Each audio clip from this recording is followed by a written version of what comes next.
Saro si Lola Naida, 61 anyos, kan Barangay Marirok, Tabaco City. Sa masuswerteng naging benepisyaryo kan libreng medical mission na pig-opresir kan ako Bicol Party List kunya na aldaw sa covered court kan Barangay Marirok, Tabaco City. Istorya niya, ini ang pinakaenot na medical mission na sa iyang napartisiparan. Dakulaman ng sa iyang pasasalamat sa partido na nagbusol kan aktibidad. Dahil kaini naipakonsulta niya ang pigmamating high blood asinan sa iyang helang sa puso. Pag sinabing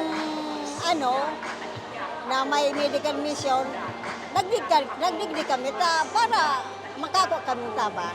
Kami ka mga bulong na kaulangan din. Makako kami tibulong na dahil na lamang bakalo. Total na 500 na individual hali sa Barangay Marirok, Barangay Pinagbobong, Barangay Kumun, Barangay Baranghawon, asin Barangay Ginubat. Ang benepisyaryo kay ni sa irarom kan tabang sa karahayan program kan partido. Apwer sa libreng check-up, igwaman ng libreng bulong. As much as possible, we would like to accommodate everyone na pupunta po dito.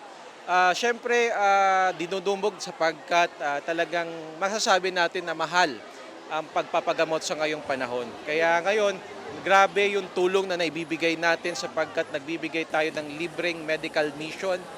Hindi na po nila aabalahin yung babayaran nila sa gamot, sa doktor, pamasay, papuntang mga clinics at hospital. So, this is in line with our advocacy na tabang sa karahayan, na kung sa'y nagtatabang kita sa mga kasaraditan. Kasabay kan aktibidad na naumaning tig 5 kilos na baga sa mga residenteng nag-atendir sa medical mission si 2nd District Representative Joey Sarte Salceda. Para sa mga baretang Tatak Bicol, Angeline Dagta.